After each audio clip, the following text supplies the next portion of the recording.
So, because my class on Tuesday didn't work as planned, I'm quickly running through the class with you again now.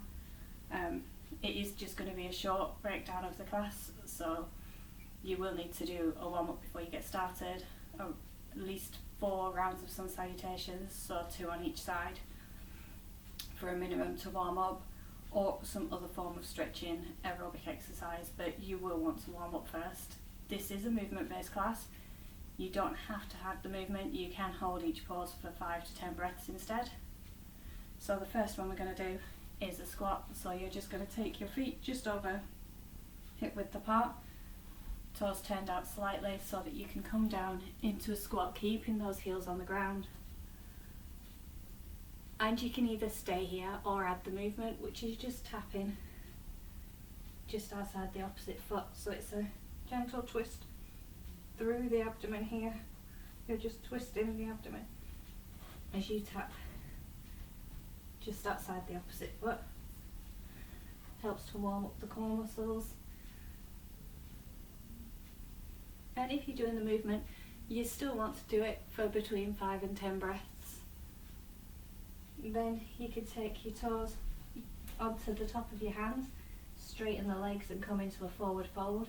This time you want to be working on pulling the hips up towards the ceiling, and the chest wants to be aiming somewhere in front of you towards the floor rather than back here, so that you're keeping your spine nice and long. You don't really want to be rounding your spine in this one. You want to keep it as long as you possibly can. And again, you can either hold this pose here, or if you're wanting to add a little bit of an aerobic element to it, a little bit of movement, you can come down to the squat on the exhale and back to the fold on the inhale.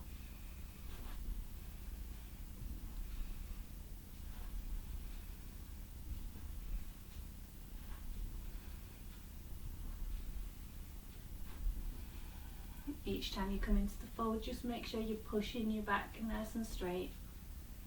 Last one.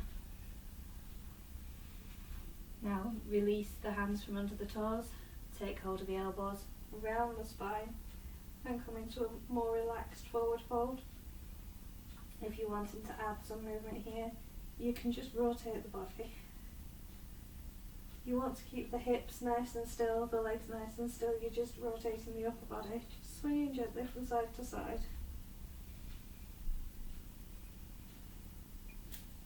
Then swap the arms around so the opposite arm is on top, and then continue to swing.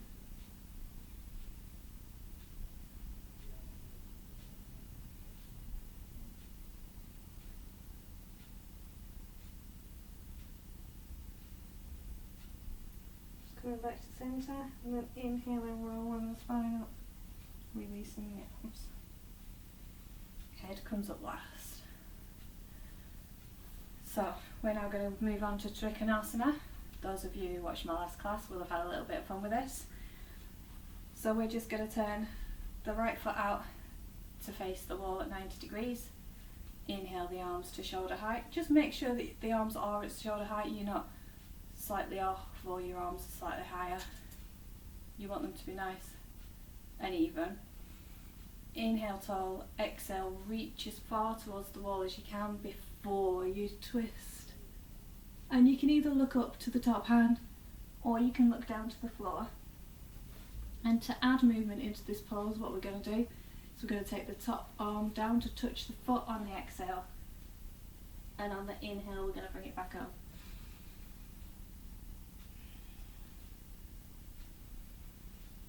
So as you come back up, you're just making sure that you come back into that proper alignment, as though you're between the two walls.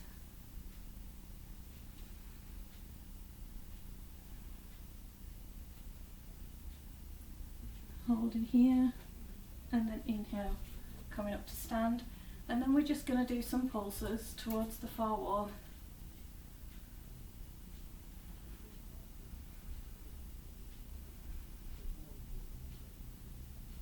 Come into centre, dropping the arms for a second and swapping the feet round. So that last one works the obliques slightly, but it's a nice gentle stretch through the obliques. You can do more of them if you want to. My bearded dragon's joining in. or you can do less and then just hold the pose for a little while. So coming on the opposite side, the left foot's now turned 90 degrees to the far wall, inhaling the arms up. Exhale, reach and then fold. Again, either looking up to the top hand, or if you have a problem with the neck or this is uncomfortable at all, you can have your gaze down to the foot. Make sure that your body is in a nice straight line, your shoulders are over your hips are on the same plane. And then on the exhale, taking that top hand down to the foot, inhaling up. Exhale down, inhale up. Ooh.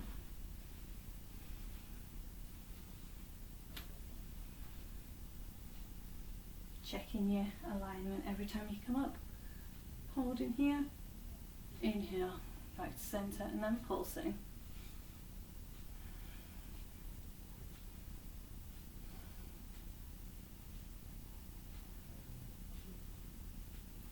Exhale, release. So we're going to go through a warrior routine now. So the feet want to stay nice and wide. Again, turn the right foot out 90 degrees. This time bend that knee. So you want the knee to try and be above the ankle, and you want to keep it pulled back so that you can see your middle toe. Turn the hips to face, turning that back heel out slightly at the same time. And then inhale the arms up. As you exhale, open the arms, turn the hips square to me. Inhale, the back arm comes down the leg, the front arm comes overhead. You can look up to the ceiling. And then exhale, hips turn back over the bent knee, arms come behind and you fold forward. Inhaling up. Exhale out. Inhale over. Exhale forward. Inhale up. Exhale out. Inhale over. Exhale forward. Inhale up. Exhale out. Inhale over. Exhale folding forwards. One more. Inhaling up. Exhaling out. Inhaling over. And exhaling, folding. And then inhaling, coming back to centre, straightening that knee. And coming back parallel. At all times during that, you want to make sure the knee is being pulled back so that at all times you can see those toes. You want to keep the knee nice and bent, keeping the hips down low, really working through those legs. It's called the warrior pose for a reason. It's supposed to work the legs quite strongly. Turning the opposite foot out, bending that knee, bringing the back heel out slightly so that you can turn your hips to the front. Inhaling out. Exhale, opening the arms out, turning the hips to centre. Inhale, back arm drops down the leg, front arm comes overhead. Exhale, clasping the hands behind, coming into a bend. Inhale up. Exhale out. Inhale over. Exhale forward. Inhale up. Open. Over. And fold. Up. Open. Over. And fold. And last one. Inhale up. Open. Over. And fold. And then coming back to centre. Straightening the knee. Bringing the legs together. So, next pose is a little bit of a balance. We're actually working on the half moon pose, but we're making it more work for the abdominals than it usually is. So the focus is slightly different. So turning the right foot back out at that 90-degree angle, You can keep the left leg in quite close, because what you're going to do is you're going to take your weight onto that standing right foot and bring the left foot up so that your body is making a T. You want to keep your hips square to me, so they want to stay facing forwards, and then take your arms out. So you're making a T pose.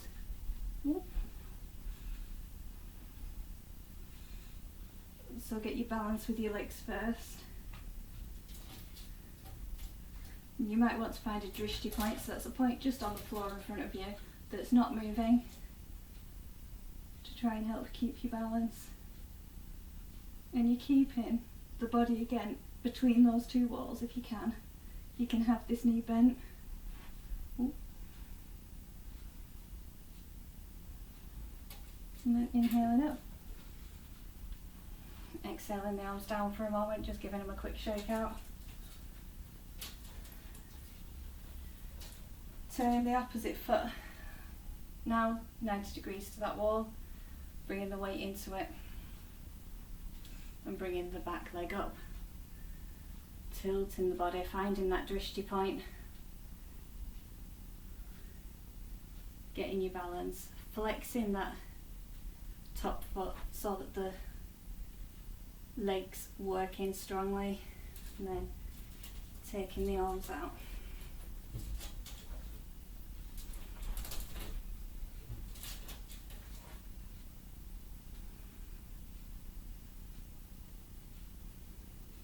Inhaling up, exhale the arms down. The next balance pose is a little bit easier, so it's Vrksasana, or the tree pose. You can either take your right foot to the inside of the left thigh, and you want to really push the foot and the thigh against each other in this one, or if your ankles are a little more flexible, you can come into a half lotus with the foot so that the knee's pointing downwards. You want to come into the half lotus, then drop the knee down. And whichever foot position you're using, you still want to find that drishti point and then inhale your arms up.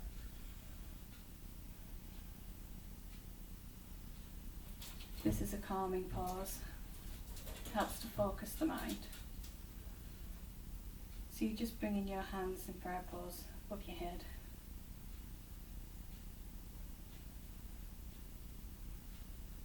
And then exhale, releasing the arms down, taking hold of the foot to release that down to the floor.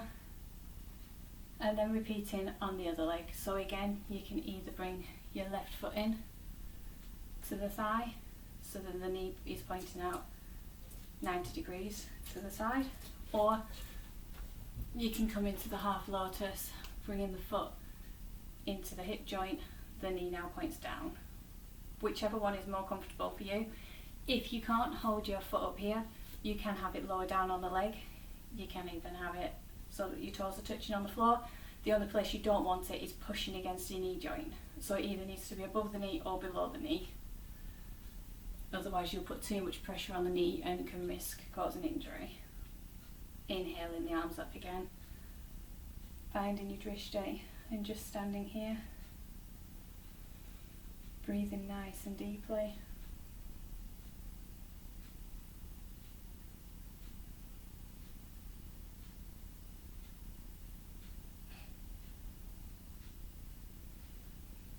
Exhale, release the arms down. If your foot's in lotus, just manually release it with the hands. And then coming down onto the mat, we're just going to do a backbend sequence just to counter the forward folds that we've done. So you're coming to lie down on the mat, feet together, tops of the feet flat on the floor, hands underneath the shoulders, chin resting on the floor, and you're going to inhale and you're going to lift the hands in the chest. So on an inhale, lifting up. And if you want to add movement here, take the hands down the sides and you're just going to pulse from side to side.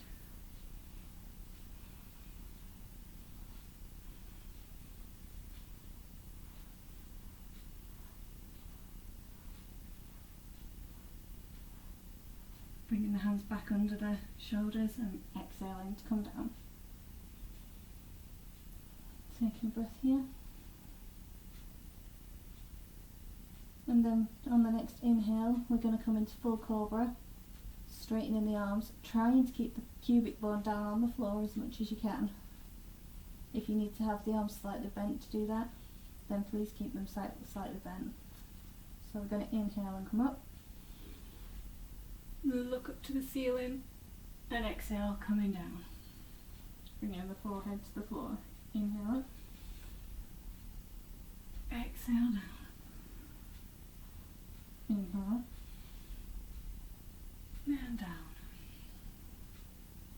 Inhale. And exhale. Inhale. Exhale. Inhale. And exhale. And then on the next inhale, just pushing yourself back into child's pose, bringing the buttocks to the heels, stretching the hands out in front of you.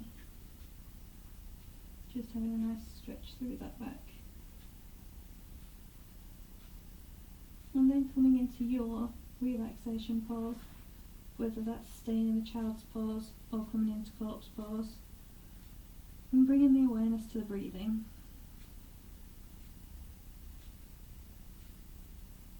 So feel the breath moving through the respiratory system, up through the nose, into the lungs. Imagine the breath moving from the lungs into the body and moving towards those muscles that are still a little bit tense and helping you to relax them. Really imagine those muscles relaxing. If you need to, you can tense them up first so that you can really relax them on an exhale. And you can always imagine that the breath is a particular colour for this, so blue is a good one for relaxing tight muscles. Nice calming colour. Relaxing. You might find that green might be a better colour for you, grounding. And just stay here as long as you want to, as long as you feel you're able.